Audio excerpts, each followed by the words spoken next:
पिंकी, जल्दी से तैयार हो जा बेटा, वरना मुझे देर हो जाएगी। हाँ माँ, बस मैं चोटी बना लूं फिर चलती हूँ। अरे मेरी बिटिया रानी, खुद से चोटी बनाएगी? बना तो लेती हूँ, पर आपके जैसी नहीं बन पाती। शंकरगढ़ नाम के छोटे से कस्बे में सुनीता और उसकी बेटी पिंकी एक कच्चे मकान में रहते थे। सुनीता के पति रमाशंकर ने बड़े ही प्यार से ये छोटा सा घर बनाया था और उसका सपना था कि वो इस घर में अपनी पत्नी और बेटी के साथ रहे। लेकिन होनी को तो कुछ और ही मंजूर था।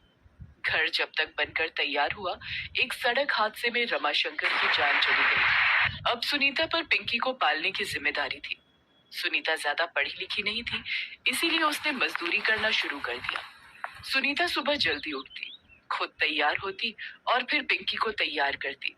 पिंकी को स्कूल छोड़ने के बाद वो काम पर चली जाती। सुनीता की जिंदगी ऐसे ही गुजर रही थी।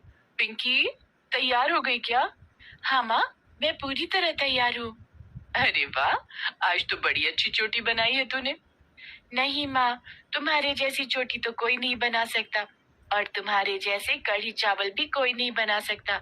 माँ, वैसे कढ़ी चावल कब बनाओगी? कल मैं काम पर नहीं जाऊंगी, तो आज शाम को आते हुए बेसन और दही लेती आऊंगी। कल ही बना दूंगी तेरे लिए कढ़ी चावल। अरे वाह माँ, फिर तो मजा आ जाएगा। अगर कल कढ़ी चावल बनने वाले हैं, तो मैं आज शाम को खाना नहीं खाऊंगी। अरे, पर क्यों? आज नहीं खाऊंगी तो कल ज्यादा कढ़ी चावल खा पाऊंगी ना। तू पूरी पागल है। अच्छा चल, अब देर हो रही है। शंकरगढ़ से थोड़ी ही दूर एक बड़ा कस्बा था, चंदन नगर, जहाँ एक लेबर चौक था। इस चौक का नाम वहाँ आने वाले मजदूरों की वजह से ही पड़ा था। सुनीता रोज सुबह वहाँ पहुँच जाती और वहाँ उसे हर रोज कोई न कोई काम मिल ही जाता था। सुनीता की कोशिश रहती थी कि वो जल्दी से जल्दी वहाँ पहुँच जाए, क्योंकि देर हो जाने पर काम मिलना थोड़ा मुश्किल हो जाता था। उस दिन भी उसने एक दिन पहले बनाई गई रोटी और दाल पिंकी के टिफिन में रख दी और खुद खाने का खाली डिब्बा अपने साथ ले आई। पिंकी को लगा कि माँ ने अपने लिए भी दाल रोटी रख ली है। भूखे पेट सुनीता हर आने जाने वाली गाड़ी के पीछे दौड़ती रही, ये सोचकर कि पता नहीं किस गाड़ी में से कोई ठेकेदार निकले और वो उसे काम दे दे। सुनीता, लगता है आज किस्मत में काम नहीं है। जब काम मिल जाता है और पूरा दिन मजदूरी करके घर लौटते हैं तो थकान नहीं होती, क्योंकि हाथ में दिहाड़ी होती है। लेकिन जब काम नहीं मिलता तो कुछ ना करके भी घर जाते हुए बड़ी थकान होती है। हाँ रज्जू, ये बात तो तूने बिल्कुल सही कही। अच्छा सुन ना, आज मैंने कुछ नहीं खाया है, तो वो लाला की कढ़ी चावल खाकर देखें क्या?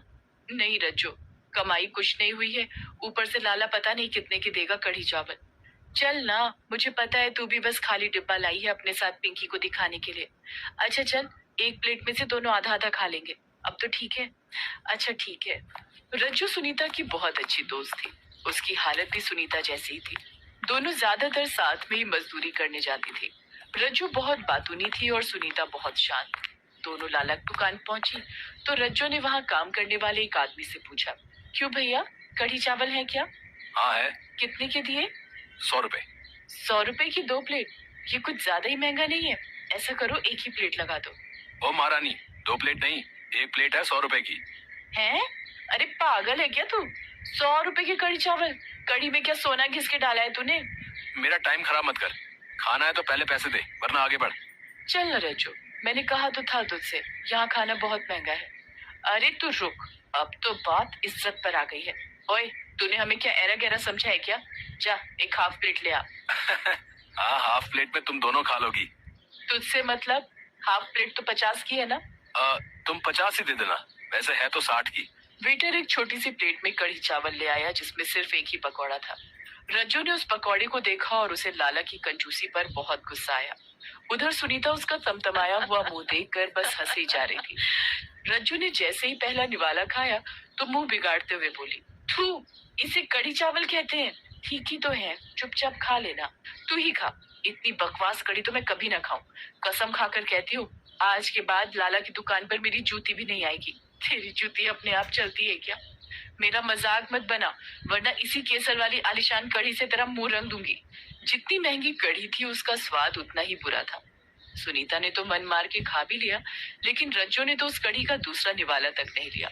असल में जिस लाला की दुकान से दोनों ने कढ़ी खाई थी, उसकी दुकान बहुत चलती थी, क्योंकि आसपास कोई और खाने की दुकान नहीं थी। तो मजबूरी में लोगों को उसके यहाँ से ही खाना पड़ता था। फिर घर वापस लौट। अरे कुछ बोलेगी भी या ऐसे ही गंदा सा मुंह बनाकर चलती रहेगी? सुनीता, ये ले 50 रुपए। ये पैसे तो मुझे क्यों दे रही है? सुन, इसका तू दही खरीद लेना ढेर सारा। दही मेरा और बेसन तेरा। बस बहन, तू मुझे कढ़ी चावल बनाकर खिला देना। ठीक है, अब ये ढोकले जैसा मुंह रसमलाई जैसा कर ले। मैं वैसे भी कढ़ी चावल बनाने ही वाली थी। पिंकी का भी बड़ा मन है कढ़ी खाने का। अगले दिन सुनीता ने बहुत मन लगाकर कढ़ी बनाई। वो चाहती थी कि पिंकी और रज्जो दोनों को कढ़ी पसंद आए। काफी देर की मेहनत के बाद ढेर सारी कढ़ी पककर तैयार हो गई। पिंकी ने जैसे ही पहला निवाला चखा तो सुनीता से बोली, अरे माँ, क्या हुआ? अच्छी नहीं बनी क्या? सच में क्या कढ़ी बनाई है माँ? तुम तो बस ढाबा खोल लो जल्दी से। पिंकी उंगलियां चाट चाट कर कढ़ी खाती रही और सुनीता उसे प्यार से देखती रही। अगले दिन पिंकी कढ़ी चावल ही टिफिन में लेकर गई और सुनीता ने भी रज्जू के लिए एक बड़े डिब्बे में कढ़ी चावल रख लिए। जब वो चौराहे पर पहुंची तो रज्जू पहले से ही उसके इंतजार में बैठी थी। सुनीता के हाथ में खाने का डिब्बा देखकर उसकी खुशी का ठिकाना नहीं रहा। ले आई? हाँ, तेरे ही लिए है। ले, अब खाकर बता कैसी बनी है। रज्जू ने बिजली की फुर्ती से सुनीता के हाथ से डिब्बा लेकर खोल डाला और जैसे ही उसने पहला निवाला खाया तो सुनीता उसकी तरफ सवालिया आंखों से देखने लगी। अरे मेरी जान, क्या डाल दिया तूने इसमें? लाला की कढ़ी से 1000 गुना बढ़िया बनाई है तूने। सच इतनी पसंद आई तुझे? अरे पूछ मत, सच में बहुत ही अच्छी बनी है। अगर तुझे मेरी बात पर भरोसा नहीं है तो रुक जरा। इतना कहकर रज्जो ने खाने का डिब्बा वहां खड़े बाकी मजदूरों की तरफ बढ़ा दिया और सबको कढ़ी चखाकर उनसे बोली, सब के सब पूरी ईमानदारी से बताओ, मेरी बहन ने कैसे कढ़ी चावल बनाए हैं? सभी लोगों ने कढ़ी चावल की बहुत तारीफ की। तभी वहां खड़ी एक बूढ़ी मजदूर सुनीता से बोली, सुनीता बेटी, तुम तो यहीं पर एक ढाबा खोल लो। अरे नहीं मौसी, अपने लिए ना सही तो हम लोगों के लिए ही खोल ले बेटी। कम से कम भूखे पेट तो मजदूरी नहीं करनी पड़ेगी। बूढ़ी मजदूर की बात सुनकर सब शांत हो गए और एकटक सुनीता को उम्मीद भरी निगाहों से देखने लगे। तभी रज्जो तपाक से बोली, हाँ सुनीता, तू ढाबा खोल। हम सब मिलकर तेरा ढाबा बनाएंगे यहीं पर और फिर लाला को बताएंगे। लेकिन क्या? तू 100 रुपए की प्लेट मत देना। हाँ। रज्जू की बात सुनकर सब हंसने लगे। सभी ने ठान लिया था कि वो सब सुनीता का ढाबा खोलकर ही दम लेंगे। अगले दिन लकड़ियों और पन्नी का जुगाड़ किया गया। कोई कुर्सी लाया तो कोई टूटी हुई मेज। पैसे इकट्ठे करके 2 भगोने लिए गए और 3 दिनों में ही सुनीता का ढाबा खुल गया।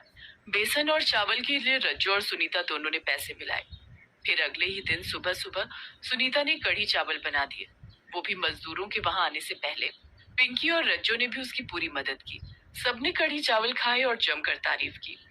सभी ने बोहनी के तौर पर उसे 1-1 रुपया दिया। फिर अपनी उंगलियां चाटते हुए रज्जू सबसे बोली, आज तो 1 रुपया दे दिया, लेकिन कल से पैसे लगेंगे। सुनीता, इतने बढ़िया कढ़ी चावल की प्लेट कितने में दोगी हम गरीबों को? 30 रुपए में। 30 की हाफ प्लेट? नहीं, भर पेट। सुनीता की बात सुनकर सबके चेहरे पर मुस्कान आ गई। कुछ दिनों के बाद इसी ढाबे ने सुनीता और पिंकी की जिंदगी बदल दी और मजदूरों को भी पेट भर खाने का एक सहारा मिल गया। तो दोस्तों, उम्मीद करते हैं आपको ये कहानी पसंद आई होगी। अगर आपने हमारे चैनल को अभी भी सब्सक्राइब नहीं किया है तो चैनल को सब्सक्राइब करें, बेल आइकन पे क्लिक करें, जिससे हमारी आने वाली वीडियो सबसे पहले आपको मिल सके। तो मिलते हैं ऐसे ही नई कहानी के साथ आपको नेक्स्ट वीडियो में। आप सभी को बाय बाय।